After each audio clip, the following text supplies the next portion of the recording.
Hello traders, I hope you're all having a great pre-Friday session. Today I'll be focusing on the European market, specifically EURUSD, EURJPY, and the German DAX index. While the Eurozone remains under a cloud of political uncertainty, and much like in the US, several EU member states are struggling with concerns about potential budget imbalances.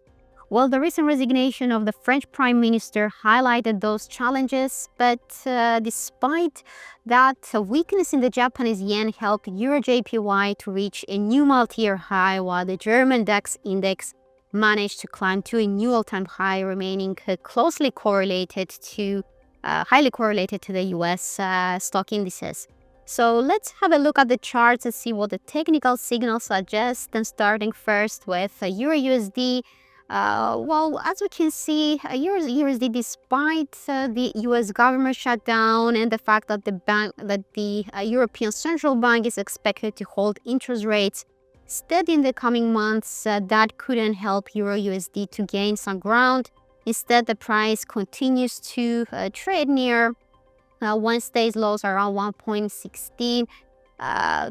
Earlier today, trade data out of Germany missed expectations. They declined in the month of August, while industrial production figures also disappointed. So it seems that economic outlook is still shaky, and probably we need some hawkish news in order to stretch to the upside. Now, from a technical perspective, the RSI and the MACD down here are reflecting a negative variance.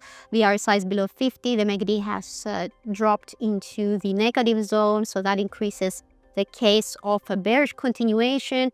However, if we closely look at the price, this is still holding around the 1.16 level. That was a key support back in August. So unless we break below this floor over here, I expect the price to stabilize and even re-challenge its 50 and 20-day moving averages at 1.1690 and 1.1730. Successful penetration above the zone could then take us towards the 1.1845 territory, where this broken support trend line coming from January's lows is placed. A break above that will be much needed in order to head towards this tentative resistance line seen around 1.1950. And as we can see, the price almost peaked around this territory back in September when it hit a new 4-year high, 1.1917. Now, in the case that the technical signals are correct and the bearish cycle continues below 1.16, and I wouldn't rule out because we have already slightly crossed below this former constraining line. So if we stay below this line, I expect a continuation towards the 1.15 level, and then below that the 1.14 territory, where the where the price found strong support back in July. That area could also protect the market from a steeper decline towards 1.1215. Now looking at Euro-Yen, though, we can see that unlike Euro-USD, EURJPY had an impressive rebound lately on the back of a weaker Japanese yen.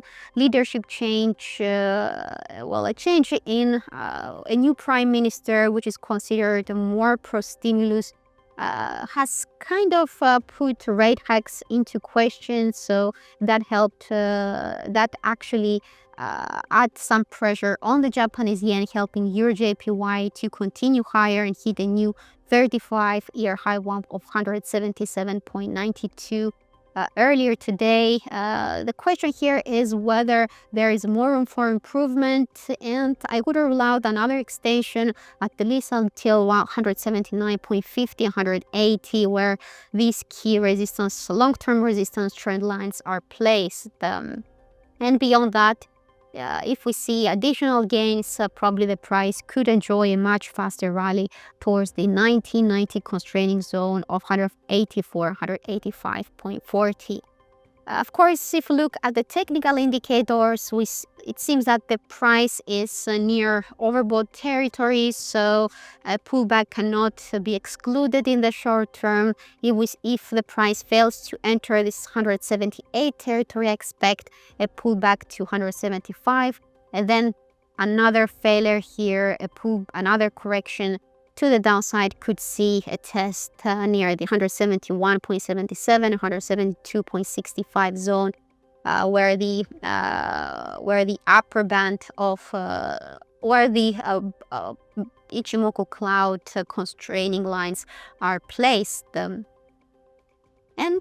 finally, having a look at the German 40 index, well, as you can see, we had a nice breakout recently, a new all-time high at 24,704 earlier today. I expect, given yesterday's upturn, I expect I expect a continuation towards the 25,000 territory.